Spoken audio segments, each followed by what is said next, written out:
slide on in, you magic little wicked queen. Take a spin. The evil cannot get us. What's going on, guys? Welcome back to the channel. Guys, I am so excited to hop right back into our reaction series.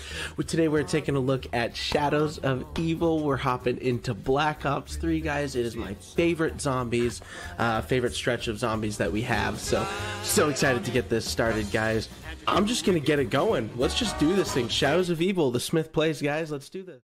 Shadows of Evil is the second last map in Treyarch's Perfect Quintet. It's one of Treyarch's most ambitious to ever release, and as the first zombies map made purely for next-gen consoles, it was also the first truly polished quest-styled map. Shadows of Evil is Treyarch's Mona Lisa. It was the map they created to show off just how technically sound they had become. Guys, just so we can be clear here, Shadows of Evil is probably... Oh man, you know, and I switch back and forth all the time. I feel like Shadows of Evil and Der Eisendrache always kind of go head to head with me for #1 favorite map. They kind of go back and forth. It just depends on how I'm feeling on that specific day, but Shadows of Evil is up there for me, guys. So this is exciting. Heavy inspiration from Treyarch's Mona Lisa. Black Ops 2 through Origins and Mob of the Dead, but some ideas can be seen dating all the way back to Doris. Yet while drawing heavily on these old concepts, it still manages to find new inspiration and feel creative. Shadows has fantastic graphics, an immersive storyline, a beautiful setting, a perfect soundtrack, and tons of solid content. And as the on-disc map for Black Ops 3 Zombies, it's also one of the most played and recognizable maps to this day. And while it is now considered to be one of the great... Like, still to this day, I'll still load into a game of Shadows of Evil easily, guys. For a very long time, Shadows actually saw a lot of dislike from fans. And I would go so far as to say that Shadow's initial release was received worse by the community than Transit. Yeah, it was, guys. If you remember, Shadows of Evil was not liked by the community, but again, this dates all the way back to when we were talking about like kind of the origins of zombies in our Noctera and Toten episode, way back. But 80% of our community is casual. The other 20% is more hardcore. So really only 20% of the people are going to like this map. But thankfully they contrasted it with the Giant. However, it was locked behind that paywall. You had to pay for it. That is so revered today was disliked by so many more long ago. And so today we will be looking at why, despite Shadows being so fundamentally sound, it had such a shaky release. Yeah. And so welcome back to Zombies Retrospective. My analytics show that 53% of you are not subscribed. And so if you are new around here or watching this as a reaction, please go over to the channel, hit that subscribe button, ring the bell, and with that said, let's get into it. Subscribe to Patrick, guys. Shadows of Evil is to Mob of the Dead, as we will come to find Origins is to Der Eisendrache. It starts with a relatively linear quest to open Pack-a-Punch, which feels very reminiscent of Mob's opening plane step. You've got a straightforward path which requires you to open up various sections of the map in Beast Mode. Beast Mode is a play off of Afterlife with the... Beast Mode is great. I love Beast Mode. I think just like immediately when you spawn into that very first... Just like boom, right there in the spawn, it's just so exciting. Just all these different colors, bright, way different than what we've seen in our previous maps where the colors are sort of dull. But I just love that this one really just brings zombies to life. Shadows of Evil does a great job, resembling the barriers we see in Mob's first steps. There's things like doors, perks, and other locked objects which perfectly resemble Afterlife features. It's almost identical to Mob. But where SOE finds variance is on the ritual step. The ritual step is the key component and most defining feature of Shadow's opening act, and it actually draws straight from Origins. It's literally a redesign of the Origins generator step. You start a sequence that has special enemies spawn on you until a time elapses. Completing these 4 rituals and then a final similarly styled but more intense 5th ritual then opens up Pack-a-Punch. It's Origins but with extra steps. And this is a neat little trick we will come to see Treyarch actually do a lot in kind of a bit easier than Origins too. Like still to this day I struggle playing Origins. Guys, we are going to load into some Origins soon, real soon. I'm feeling it. And you guys are gonna see my skill level on that map, man. It's not the great. underlying mechanics of this opening sequence are almost identical to Mob of the Dead, but Shadows manages to feel new. See, imagine if you were simply collecting the ritual pieces, like how you did on Mob. This would be an identical copy. If the map had played like this, it would have felt bland and uninspired. Well, it's cool too because we enter sort of like a fantasy sort of vibe here with Shadows of Evil, like the Apothecans and like all of the cool stuff that's going for it there. I really was a huge fan of that like fantasy side of things. However, I do really love like the more like realistic side of things too, but the fantasy was cool in Black Ops 3. Shadows feel so unique are the inclusion of rituals. Shadows draws off of two old concepts, but blends them together seamlessly to create what feels like a new and unique experience. And we will actually see the exact same thing, but in reverse on Horizon Drag. Let's go. I think overall, this is a really effective way to reuse content. And Shadows actually draws on Mob in more ways than its opening sequence. The map plays on a similar theme of atonement for sins, just like we see with our Mob crew. But again, Shadows manages to make this idea feel fresh. The Shadow Man takes hold of the map's narrative on round 1 and never stops until you turn that slimy weasel into a giant gummy worm. He plays on the guilt of your 4 characters, and so they cooperate with him. He's deviously charming and is by far the best character on the map. And he embodies a difference from Mob. On Mob of the Dead, the atonement theme is very much background noise, and there isn't really a figure that embodies the ancient evil or guiding force of the map. And I think that's why Shadows manages to be different. This time we have a face to the antagonist of the map, rather than it simply being a generic unknown evil force. Yeah. There's also and I think that a huge part of it is just like, it wasn't like because it felt different, but then it just all kind of comes together once you really start playing the map over and over and over again. Kind of just like how really any zombies map or anything in life goes. You just do it over and over again and it becomes more familiar. It's kind of how it was for, you know, Shadows, obviously. But huge similarities between the Mob and Shadows crew. First of all, they're both celebrity casts. And on top of that, Shadows is basically the third of the Dead map, but just with a rebranded name. Also, these two storylines are actually connected. We hear mentions of Finn O'Leary's whiskey, among other things. Oh yeah, they're in like, they the same universe. Or like this era. But with this in mind, I think that the Shadows crew is not Treyarch's best lineup. As a whole, this crew feels less deep and more one-dimensional than the previous 2 crews we have met. Who's your favorite out of the Shadows crew? Nero was definitely my least favorite. I did not like Nero for a very long time. Oh god, he's just such an annoying character.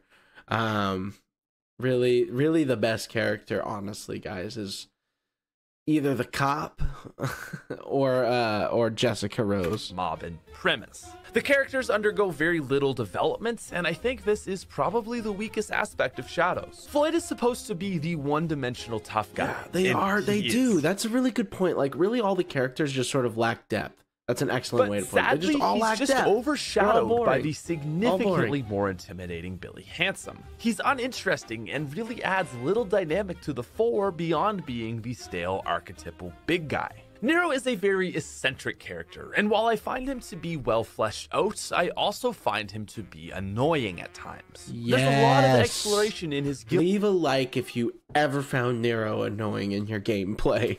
Which is well done, but I just don't find him enjoyable to play as. A lot of the lines are very over the top, and hearing them multiple times in a game gets stale. Overall, I think Nero is a good character, but I prefer to keep my distance from him. Now, Jessica Rose is for certain my favorite of the 4. She kills her slimeball manager because he was blackmailing her, and while it may be unjustified, it at least makes sense. She is a bit of a cliche as the young female trying to make it as an actor, but we do actually get to find out that she is deeper than that. I think she is by far the most realistic and fully fleshed out character. Plus, she does have one of the most classic lines in all of Zombies. Yes. And lastly, we have Jackie Vincent. We gotta hear it again. One of my gotta hear it again. Hey, you. And lastly, we have Classic. Jackie Vincent. Classic. Probably one of my least Who remembers the Noah J456 OG streams? Who remembers? favorite characters in Zombies. Jackie hijacks every moment with very narcissistic comments and is simply not fun to play as. He's meant to be an egomaniac, but I find the dialogue gets very annoying after a while. While his actions are believable, It's they're true. not relatable, and I just never found myself caring about him. Yep. And so as a group It's of true. four, I think overall the Shadows crew fails. On their The own, Shadows crew just doesn't.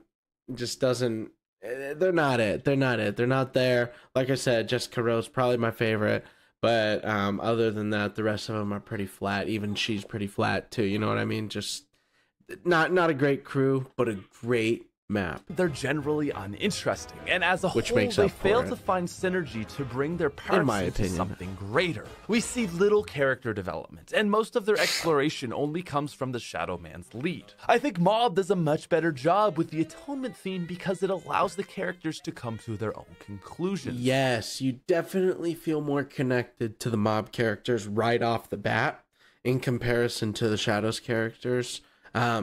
It's just, I don't know, there's something a lot more different there with those mob characters. You For definitely feel example, more when connected. Weasel or Sal pack a punch, they give us amazing personal insights. It just feels a lot more impactful and earned when they realize or try to deny how awful they are. But if there's one part Shadows excels on more than any map, it's setting. This map is one of Treyarch's most detailed and beautiful. It's a Amen. 1930s I'm a sucker for city vibe anyways. Like my favorite like vibe is like nighttime, city, lights, neon lights, you know, just like the nightlife, like, you know what I mean, guys? That sort of vibe. Love it. Love like the retro, like bowling alley, movie theater, neon lights, you know, just it's great. It's great. I don't know how many times I just said lights, but I love lights. But yes, no, Shadows does great in that aspect for me. I think that's why it appeals to me aesthetically. Is it's just a beautiful map that just it touches my soul, guys. This map touches my soul aesthetically. It's great. I love it. 40s alternate Chicago full of bright lights and one of the greatest Bright soundtracks lights, in baby. Zombies history. Like seriously, snakeskin boots, the apocalypse Jam. averted pack-a-punch music, and over 10 custom round change songs. Zombies has always gravitated towards metal. Let's do it. Guys, 115. Guys, And if it's- you haven't seen it yet, go check out the last video on my channel. I did a cover of that song. I did a cover of 115 for my 115 subscriber special. Go check it out. So impressive of what a great job they did with jazz. But Shadows also has a beautiful aesthetic. Mob is somber, dark, and evil, whereas Shadows is lively. From the Footlight District's burlesque building to the main junction and pack-a-punch room, it's literal dude. perfection. Oh, and it's all of this so beauty is good. then layered It's with so good. Lovecraftian monsters littered everywhere throughout the map. Guys, just look at the color. I guess Cthulhu that's not a very statues good to screenshot. charge Just your put, like, apothic and egg. Giant everything is tentacle so Margo great. monsters. Look at that. An antagonist who turns out to be a tentacle monster. Oh, and a skyline with a giant octopus monster. To combine So these two good. elements is So good. absolutely bizarre. And that only makes its success more effective and compelling. Shadows of Evil is the best looking original Zombies map, and The it's not best looking map, guys. The best looking map. And I think that's why it really ties with Der Eisendrache, because Der Eisendrache looks great, but it plays so good. But Shadows of Evil, like it so good. So good. Shadows of Evil, I think, just right now, guys, remember how I said they kind of switch back and forth every once in a while? Right now, Shadows of Evil is my favorite map. That might change next episode. That's how often we do this, but hey. close. Right You now, know what else Shadows blows of Evil, my I'm vibing. mind on Shadows? Its design. I will go out on a limb here and say that Shadows has the best layout of any Zombies map ever. Weighing in at around 23 Nocturne Totens. 23 knock there on Totens, guys. Just kind of like put that into perspective. Shadows is a respectively big map, but its layout makes it very easy to navigate. Also, hi Lex and hi Noah. Shadows has got Lex. 4 Hi, Noah. unique sections, plus the Pack-a-Punch area down below. And so despite it coming close to the size of Origins or Mob, getting around this map is a pleasure? Well, no big Treyarch map is a pleasure, but it does the best job. So the middle junction serves as a central hub connecting the 3 districts along with the rift area down below. This 4-way path is the most economical design that any map can realistically have, and we've actually seen its effectiveness. Look at this. Look at this screen capture. Guys, tell me that's not perfection. Tell me it's not perfection. Before, Dries actually invented this format. Literally, teleporter A, B, and C with the middle area being spawn. This design makes travel from the middle area very effective. Guys, like, man, just like going back to something as old as Dries, we covered this episode as well, months ago, but just going something, I'm feeling it again. I'm feeling the nostalgia. I'm telling you guys, Dries just brings that certain nostalgic vibe. I just love. But so each district also has a rift, which then connects itself in comparison, to the Shadows is like the Dries. map. This then makes travel between any district extremely efficient as well. The tram also serves as a relatively useful piece of transportation. It's not perfect, but compared to the tank from Origins, the bus on Transit, or the elevator on Die Rise, the tram is actually effective. It can save you time depending on where you need to be, and it's also capable of saving you points in the opening sequence. Treyarch has consistently struggled with map layout, and I would argue that this is their best work. Shadows gets a 10 on map design. And that's true. Like there's some struggle in the previous maps prior to Shadows of Evil with layout. That's a good point. But Shadows of Evil hit the nail on the head. Like, again, we kind of talked about it at the beginning of the episode where like the community didn't necessarily think so, like that it was laid out perfectly, that it was a great map.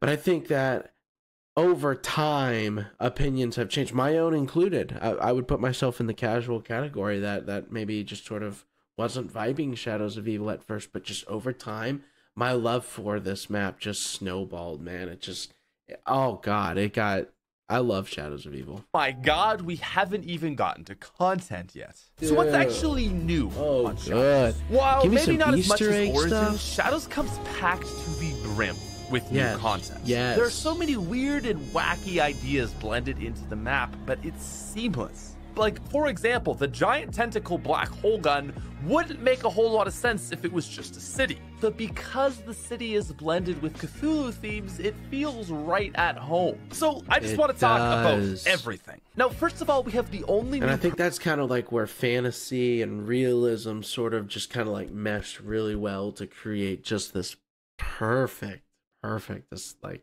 aesthetic. Perk to be featured in BO3. Ah, yes, Widow's Wine. Like he's about to say, the only perk that we got in Black Ops 3. A great perk. But maybe instead of Revelations, another perk. Or maybe instead of some of the OP Gobblegums, another perk.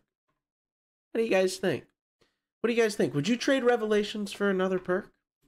Widow's Wine. Widow's Wine serves almost as a secondary juggernaut, and with zombie speed hit increased in this game, it came at the perfect time. Widow's Wine also serves another function. You know how Black Ops 2 zombies would start walking after round 15? The purpose of this was to make training harder. Well, Widow's Wine is basically an improvement on that old concept. Widow's Wine zombies add an additional obstacle, and so you don't want them. But the additional defense makes it worth it to use the perk. And so this makes Widow's Wine a balanced addition. I've always sort of thought of it like this, like Widow's Wine is sort of like a jug part 2. Like a jug on top of your already existing jug. You know what I mean? It's just OP. If you have jug and Widow's Wine, you're unstoppable. Instead of forcibly adding in slow zombies unnaturally, it puts the possibility of them in the hands of the player. Train well and you won't need to deal with it. Train not as well and it will still save you. It's a smart addition that keeps this concept in, but it's just blended a little bit more nicely. Also, it's got a great perk jingle. And speaking of which, the jazz-themed perk jingles is yet another the jazz theme perk jingles really, really like pulls this map together, guys. It's so perfect. Like going through like the different portions of the map and then just like hearing one of the perk jingles, it just matches so well with the vibe. Thought out detail. Still though, I am a little disappointed in Shadow's overall perk scheme. 4 perks is just not enough on this map. Even if you choose to forego quick revive, you still have to lose something important. Juggernaut. But here's something, I don't know what he's about to say right now. I don't know. I have no idea what he's about to say, but my opinion on the 4 perk thing, I think unless someone like in the comment section can really move me, I feel like I am going to remain unmoved on my opinion on the 4 perk system, which is I think that the 4 perk system should have stayed. It should have never went anywhere. That was a key component of Zombies because it makes you really think about how you're going to play every single game that you're going to load into. Which 4 perks are you going to have? Like give the player like a ton of perks to choose from, but give them only a limit of 4 to pick from. That makes replayability so great, in my opinion. I don't know, like unless someone can really change my opinion about that, the 4 perk system I think was a perfect key component of Zombies that should have never went anywhere. Fog is an essential, and with the map still being quite large, stamina up is a bit of a necessity. This then leaves you with only 2 slots. Do you want the new Widow's Wine, Speed Cola Double Tap, or Mule Kick? It's a frustrating choice to have to make. It's a frustrating choice to have to make indeed, but I think that kind of just goes along with every single Zombies game that you're gonna play. Choose your perks and choose your perks wisely. Choose your weapons and choose them wisely. You know, like this is how this game is going to go. Like, how's it gonna go for you this time? I don't know. I've always been a fan of the 4 perk system. I've always been a fan of RNG and Zombies. I'm weird like that. I think that is just like a part of Zombies, a quirk, if you must, that just like really gave Zombies character. They had opened up a 5th perk slot, or allowed players to get more than 4 perks in another way. Another huge addition to the game is double pack-a-punch. That's fair. That's fair. Another way to get perks, like in Origins, like that's totally fair. Like I can get behind that. Like if you want to, if the player can go out of their way to do something, complete a mission or something, like to get another perk, that's a great idea in itself. Like just like Origins with the red dig sites. Pack-a-Punch is a controversial addition as it makes every single gun equal. On round 100, the Shiva is as effective as the Haymaker, and the ray gun is rendered effectively useless. Still though, I think as a whole, double Pack-a-Punch was a step in the right direction for the series. It opened the game up to later rounds and put less emphasis and necessity on wonder weapons, which is nice because many maps only have 1, and so the other 3 teammates now get adequate firepower. And on that note, we also did see the most overpowered wonder weapon ever added into Zombies. The Tentacle Black Hole Machine. The Apothecant Servant is essentially the perfect 20 out of 20 wonder weapon. It is so good, guys. If for whatever reason you've been living under a rock and have no idea what this thing is, it is essentially the Gersh device from Ascension, but in a fucking gun with like, what is this, 25 rounds right here on screen? Look at that. The moment you shoot devices. all zombies stop attacking you, so it's the perfect safety weapon, but it's also capable of killing lots of zombies. It's basically just an infinite damage acid gat from mob, but with the cost of limited ammo. And because you only get 10 shots of the Maristogwa, I actually feel like it's a little bit balanced. You have to use your shots wisely, and so it wouldn't be until Rev where the Apothecant Servant gets ridiculously OP. Shadows also introduces Gobblegum. And while this is a topic worth an entire video, they initially served as a great addition. The classic lineup of Gobblegum are... Guys, let me know if you want me to like go over, because he does actually, I remember, make videos about like these separate features like Gobblegum that were added in Black Ops 3.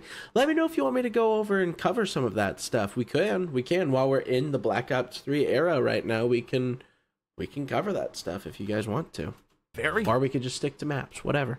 balanced, providing the player with small but helpful bonuses. Swordflay's increased melee damage is great for early round point hoarding or when combined with a Bowie knife. In Plain Sight provides an additional piece of safety and can help with some Easter egg steps. And Alchemical Antithesis is a great high round gum which provides you with unlimited ammo. Sadly, however, it would be Some Activision's really good, pursuit of micro classics there in the DLC that lineup. would in a large way hurt zombies. Mega Gobblegum were initially intended to act as a very limited bonus gum. For a special game, you could pop a Perkaholic and get all the perks on the map, for example. But because Mega Gobblegum were able to be purchased, this effectively made the game pay to win. Worse, however, is that because these gums allowed players to get additional perks, it also stopped Treyarch from adding this as an in-game feature. I always love hearing people's opinion on gobblegums. So let me know down in the comments what you guys think of gobblegums.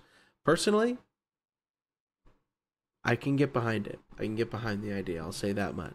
Most BO1 and BO2 maps have ways to get more than 4 perks. Red Dig sites on Origins, The Witch on Buried, Monkeys on Shang, George on Call of the Dead, and pretty much every Easter egg ever. BO3 allows players to get more than 4 perks as well, but the step required is to steal your mom's credit card rather than doing anything in-game. And so I think most primarily Gobblegum hurt BO3 in this way. It not only broke the game for people who used them, but it also made Treyarch lazy in the multiple perk department. And it really hurt my wallet. I spent over $3 grand on Liquid Divinium, and so I'm still a little bit jaded by my horrible decisions. But Shadows also has a ton of little features. Pods are all over the map, and they serve as a long-term That's a lot of money.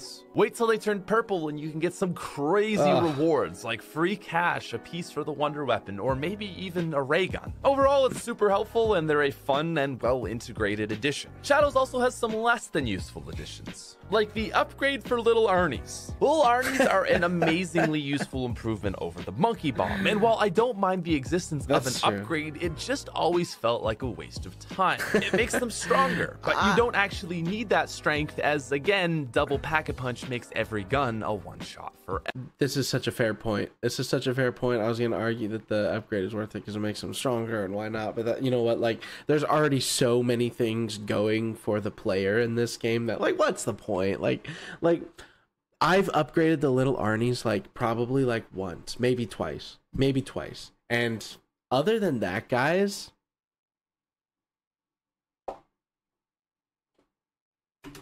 There are also additional defense items on this map. The shield was transformed into a rocket shield. While the defensive element of this is still great, the rocket boost just felt like an unnecessary gimmick. It's fun, but it doesn't really add anything important. You've also got the Margwa mask, which makes it so you resist stomps. While effective, it again isn't all that useful. By the time you're ready to complete the process to get it, you'll likely be strong enough that a Margwa is of no concern. You know, but it's you know, it's fun, quirky things like this that, like, while I don't go out of my way to do myself, I can appreciate that they were there. You know what I mean? Like, because in Horizon Drac, we're gonna see like the plunger, I mean.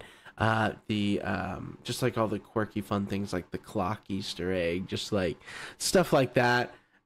I can appreciate that it's in the map and that there's, you know, just that little bit of extra love thrown in there, sprinkled in there for anybody who wants to look deeper. Because it requires you to take time out of your game, it's just another item that isn't really worth the time. Again, none of these things take away from the map. I just don't think you can argue that they added anything. They don't take away anything, they don't add anything, but you can appreciate that they're there. Other addition, though, that is pretty incredible.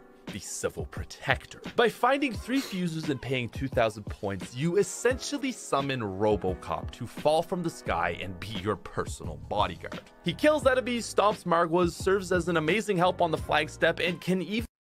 Oops, guys, I'm sorry. ...even revive you. This is one of the best features in Shadows and is a concept that was never utilized this well again. And so lastly, with all that said, we have the Easter egg. Black Ops 3 as a whole notes a huge transition. This is where, so Black Ops 3 is where I kind of dived in on Easter egg gameplay and stuff, so I'm really excited to like just talk about all the Black Ops 3 Easter eggs because they're all so good. They're all so good. And overall game focus. World at War and Black Ops 1 were almost entirely Boys, you know who you are. hit me up. Hit me up for that Shadows of Evil Easter egg. Hit me up. You know who you are. On gameplay. There was storyline, but it was very much in the background, and you really had to go looking for it. Black Ops 2 saw an increase in focus on storyline, but gameplay remained at the forefront. But Black Ops 3 starts to push storyline so that it's really equal with gameplay. And this isn't to say that one formula is better than other, but it's just important to note. What it does do, however, is make the Easter egg of prime significance to the overall success of the map. And so now let's talk about the Shadows EE. Shadows has a lot of general similarities to the mob Easter egg. For both, the first step is a lengthy quest that opens up Pack-a-Punch. But these Easter eggs are also similar because their second step requires you to get the map's secondary wonder weapon. On Shadows, most of the Easter egg is actually just getting the sword. First, you spend a few rounds charging the egg at Cthulhu statues, and this is a direct parallel to getting kills for the Hell's Retriever. On Shadows, you must then take 4 rounds to kill summon Margwas in various ritual circles around the map. And that's actually most of the Easter egg, which again reminds me of Mob. Yeah. Mob's Easter It's egg true. is The Shadows of Evil Easter egg is pretty straightforward. I've always said this. The hardest step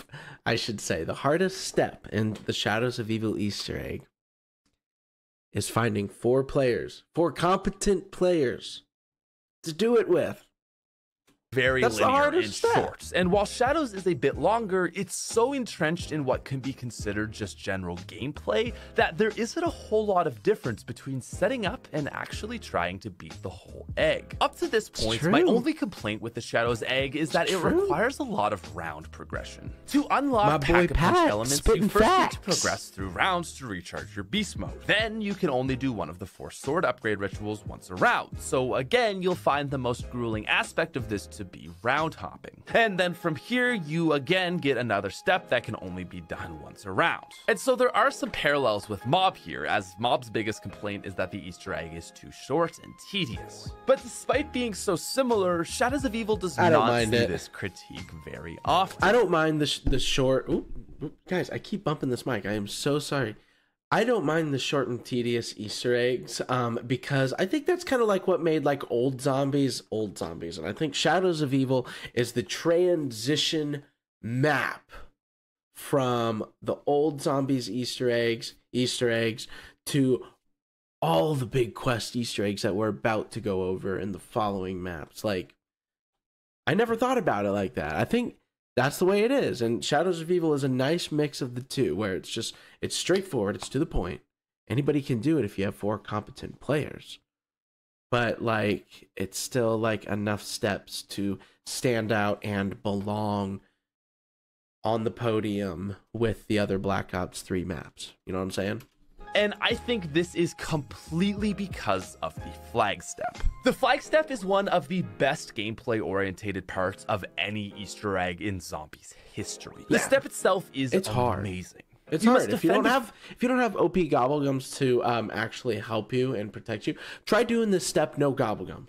No gobblegums. Try doing this step. It's actually difficult. Flag while it charges from an endless horde of meatballs as the Shadow Man attempts to thwart your efforts. It's a challenging and engaging step that gets your heart beating, requiring full focus. Yes, and really, dude. it's the game changer 100%. between what makes Shadows a great Easter egg and Mob not so much. Both lull you into a repetitive sequence, but just as you're getting bored, Shadows slaps you in the face. And if you're caught slipping on this step, you're bound to fail. And so after you finish this, you finally overcome and defeat the Shadow Man with the help of the Keepers. It's a really done sequence with a satisfying conclusion, and Treyarch's first attempt at a boss is a satisfying. It's not fantastic, but it's also better than some boss fights we should see later. And so then, after destroying the big octopus in the sky, you get a 15-second Easter egg that sets the entire stage for Black Ops 3's storyline. It's surprising, enticing, and at the time was brief enough to really hook the community's interest. And I think that's what Shadows does most effectively. I was just about to say, I think that's what Shadows did so perfectly is,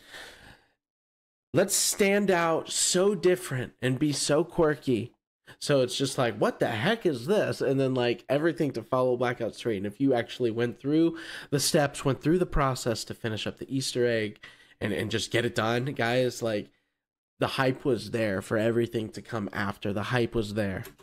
It sets the stage for the rest of Black Ops 3 Zombies. But with all this said, how is it then that Shadows was so disliked? Surely it's not perfect, but the thing that Shadows does well are done impeccably. It's our transition map. There's a lot going on in comparison to not so much going on in the previous stuff. It's our transition map. So you're gonna have your casual community that's just gonna be like, on this map, I need something familiar. Give me the giant. But then, like, over time, the casuals like myself are going to grow to really appreciate this map and really love this map. And this map turns into, or can be, a casual experience, in my opinion.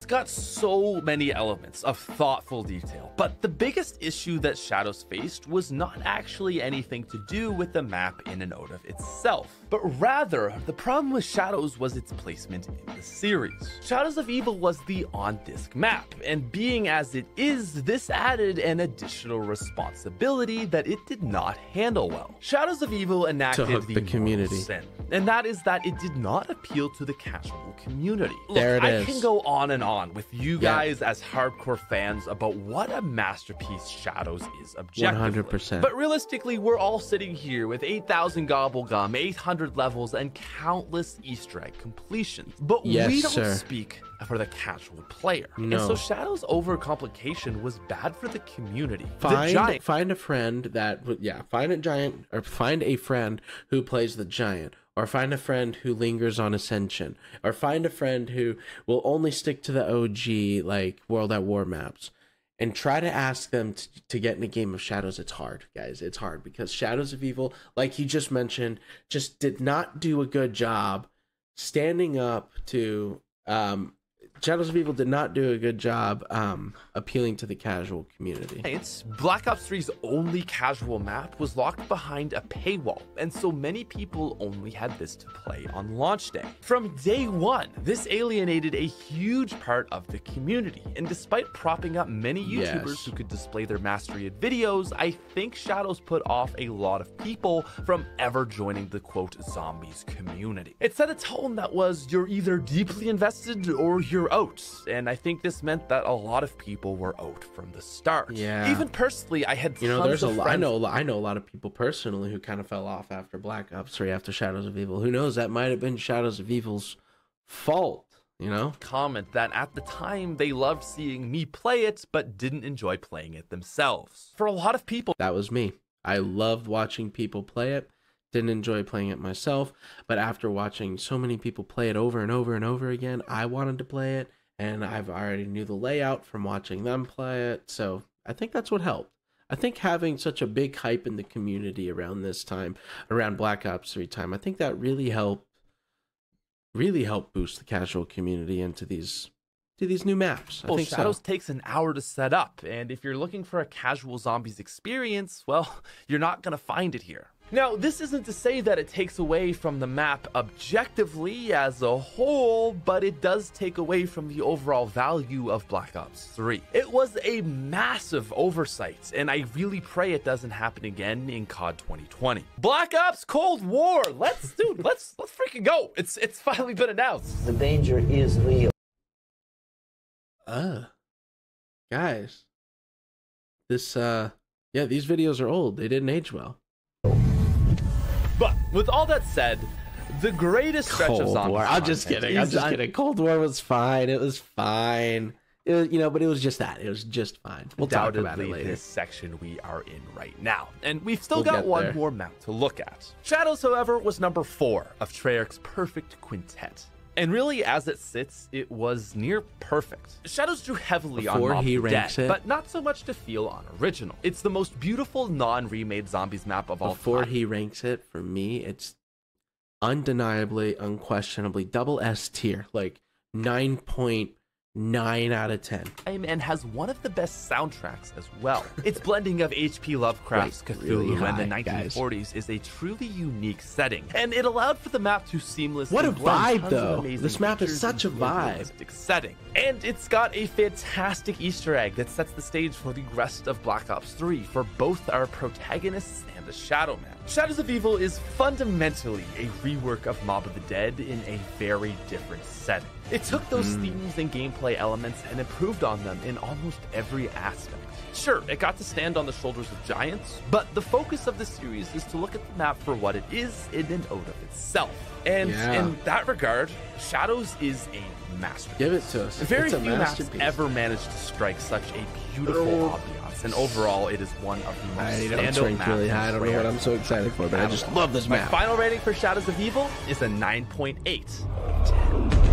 I ranked it higher than him, but hey, guys, that's the video. Guys, 9.8 out of 10 on the Smith Plays. Let's go. Shadows of Evil, guys. The Smith Plays. Make sure to go check out his channel, guys. Again, like, these aren't my videos. We're just reacting to them, but we have a lot of fun doing it. So if you want to see more of that, leave a like on this video and subscribe over here so you guys can see the future episodes that we're going to be doing, guys. Stay tuned. Peace out. We'll see you in the next one.